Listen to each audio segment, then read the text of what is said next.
And a lot of times marketers find me in the middle of the session, or they find me later and they're like, listen, that was great. There was a lot of beautiful slides. We're not exactly sure what to do next. Have any of you felt this from a lot of the sessions that you attend? Yes? Okay. So what we plan to do today, in the short time that I have with all of you, is to cover 4 themes. Now, I had a chance to look at some of the brand names that are attending. We have Xiaomi, Karthik. Where is Karthik? Amazon? Nobody? Can anyone? Amiv, Kapiva. Can anyone care to share your brand, please? Salesforce. Blackbuck. Okay, so what you've already heard across the board, and I'm sure you've been interacting with the other speakers, is there's every industry in this room possible. So the 4 insights that we're going to share today, or the 4 things that we'd like for all of you to take, are things that you can apply regardless of which industry you're in. And the first one starts with what is my personal favorite platform, YouTube. And on YouTube, what I'd want to show is why YouTube is my favorite platform. Creators essentially are the life force of the YouTube ecosystem. Do you all agree? Do any of you recognize the creators on screen? At least one. Please put your hands up high if you know at least one of the creators on screen. And please do look around the room as well while you're doing that. So, creators essentially power the YouTube ecosystem, and they're growing. And what that essentially means for brands is that YouTube has become one of the largest stages for content. And we have over 5,000 channels with 1 million plus subscribers. And this data is the last PR approved number we have, which means it's much higher now. And this next question follows that for marketers, does this translate to influence in the purchase cycle?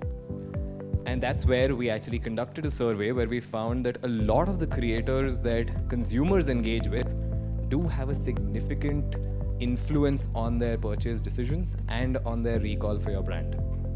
Now, at this point, this is possibly preaching to the choir. Do you all consider that working with creators is a good idea? Yes? Yes? Okay. So, there's 2 ways that we want you to think about this from a Google point of view. One is connecting with the creators, and your social media team can help you with all of this, of course. But the second piece is also about the content that they create.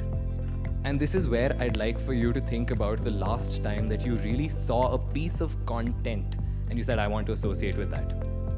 Now, some things will probably come to mind. You'll have Upgrade coming to mind. You'll have TVF and some of the brand sponsorships coming to mind. IQ raid nights for anyone who's into gaming. You'll have some of those examples come to mind.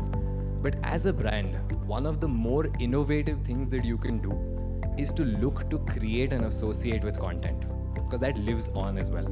And your creators can help you create content, but you can also show up on predefined, already popular content. T-series, does anyone listen to music? T-series? I know it's early morning, relatively early morning, but I'm getting a half head nod. It is T-series. Yes, you all love music on YouTube. So one of the most popular things to associate with is the top 100 trending music videos in the country. You want to go viral? Pick up what is already viral. Simple examples, right? But what if you have a unique brand challenge? You want to increase your sales in the southern region of India, and you want to drive an association with a particular festival. Sounds realistic? Brand brief? And add on top of that, the beautiful brand manager statement we get, kuch naya karna hai. Innovate. One of the examples that we wanted to share with you was for Oreo. Now, Oreo had a very simple brief. We want for Tamil Nadu to associate with Pongal. And they wanted to do it with creators. So one of the things that they did was actually associate with multiple creators specifically in the local language, and to get Oreo integrated not only into the content that is being made, but also to pick up the ads on those creators' channels. And the impact numbers are on your screen. Right? There were 20 branded videos that were created, 40 million impressions delivered, and I believe the deck will be shared with you, but there's even more stats there at the bottom left. But 8x lift on brand searches in Tamil Nadu during the Pongal campaign.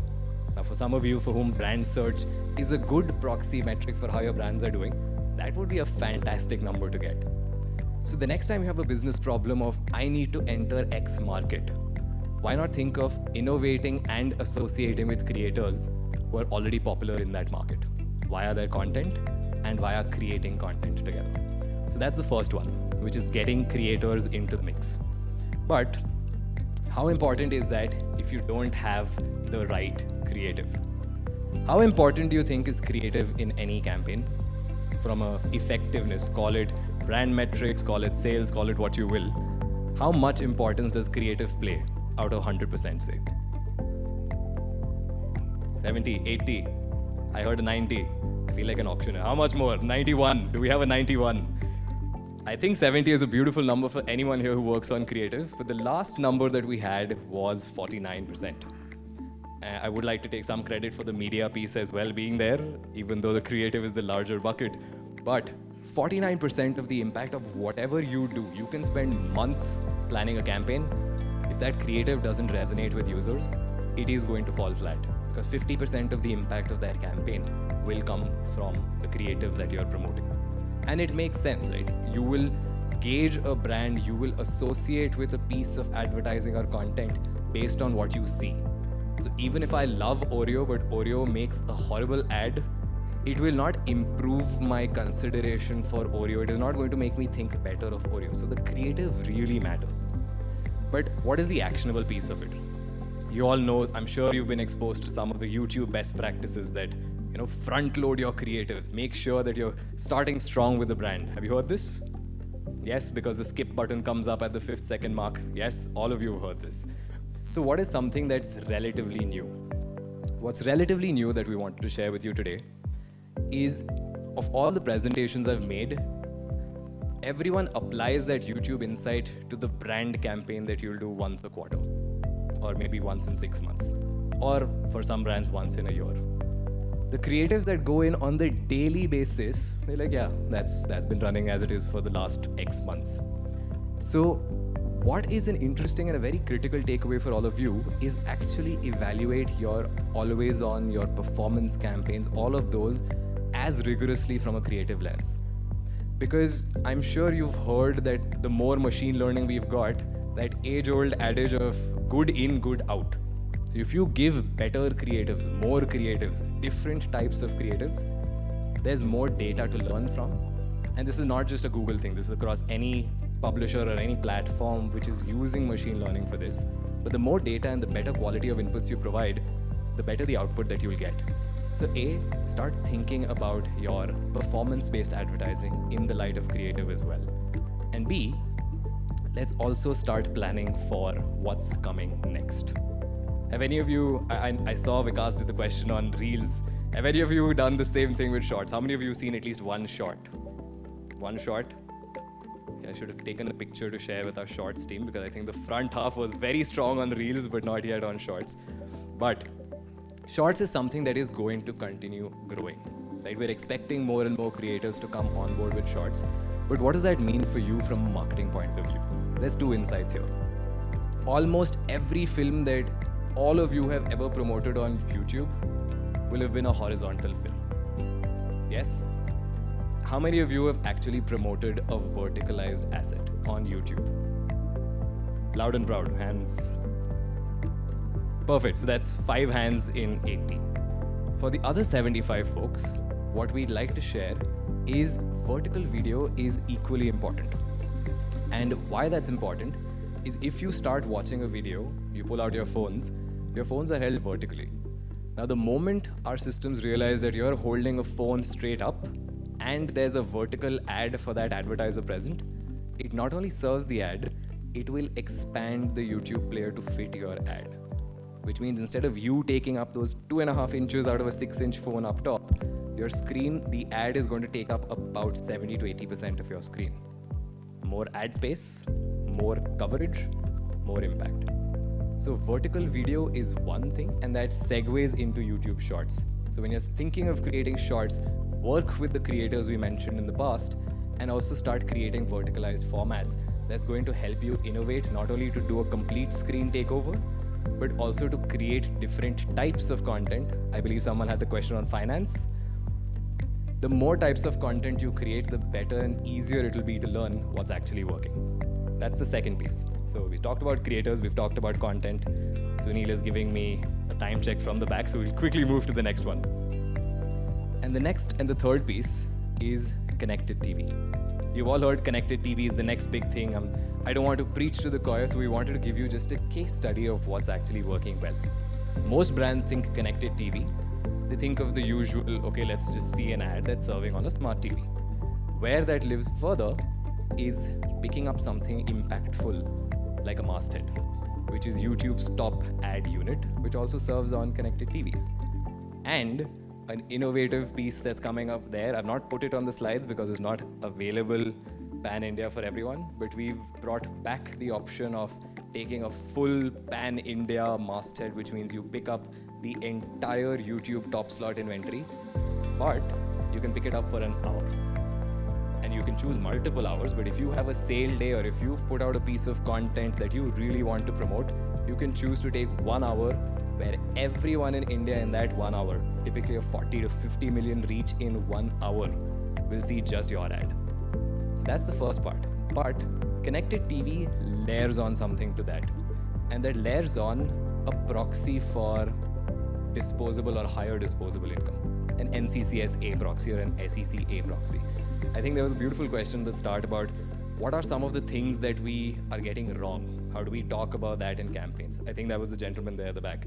About what is it that doesn't work and that brands tend to not talk about in forums like this. One of the things that happens with the rising popularity of connected TV is people tend to think less about consolidating it. So it's like, yes, let's buy a Z5, let's buy Sony Live, let's buy multiple other platforms. But you can also drive more efficiency, and Social Beat is very well equipped to do this, to make sure that you're not exposing the same person multiple times on different platforms. It's a very tactical piece of efficiency driving, but it's still a very important one so that you are able to make the most of whatever media spends that you deploy. That's the third thing.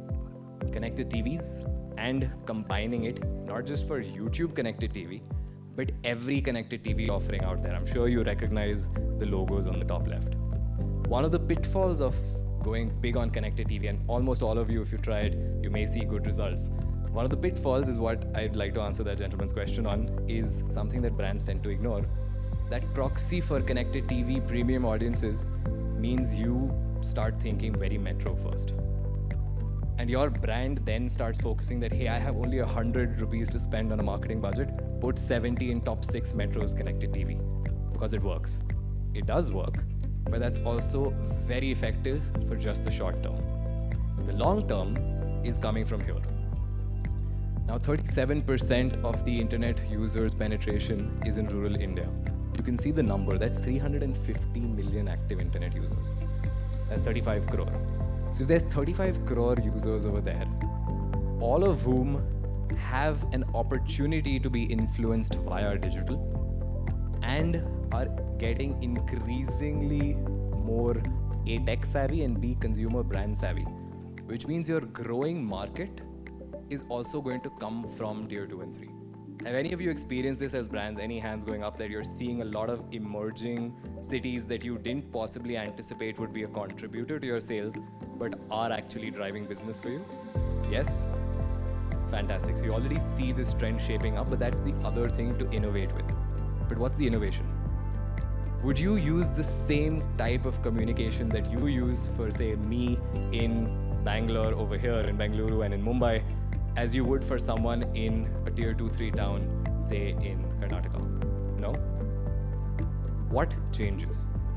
And these are just some thought starters. What changes? The first one is the language. And I don't mean just English versus a regional language. I also mean the tonality, the dialect, the way of communication, the articulation of what you are saying in your ads. That's super important in order to get the new internet users to feel comfortable and to resonate with your brand. The second one is developing trust. And I love quoting one particular brand over here. Have any of you seen a Country Delight ad? Would any of you have 5 years ago thought that the Mother Dairies, Amuls and so on so of the world who've built their brand equity for so many years would be taken head on by a startup brand. And would any of you consider purchasing Country Delight milk? Yes? Now that is an ingestible product, which means it's something that you are going to consume A, on the regular, B, your family is going to consume. So you require a very strong degree of brand trust in order to do that. And why did you feel that brand trust? You've seen multiple assets, multiple different touch points, multiple real world examples that they show of this much malai comes out, this much coconut water is coming out. Have you all seen those malai and coconut water creatives? That's just one of the ways where in a top metro they've been able to build trust. You do the same thing in tier 2, 3 markets as well. And that also ties back to working with creators and working on content. And the last one is going local. I believe SocialBeat is also equipped to help you with all of this and have multilingual capabilities that you saw on the first piece. But how do you still have an overarching brand communication for the country that serves to everybody, but also have follow-up communication specific to, say, a city in Tamil Nadu where you want to influence one consumer? So having multiple assets and segregating by geography, you can do wonders in terms of A, case study material with this approach, and B, innovation that drives real-world business success. So the 4 things that we've covered, we started off with creators and leveraging the power of good content. The second thing was creating good assets, either with those creators or otherwise, and especially your verticalization where you can innovate to no degree. The third one was the premiumization availability with connected TV, where you can go ahead and start serving there extensively to reach those metro consumers.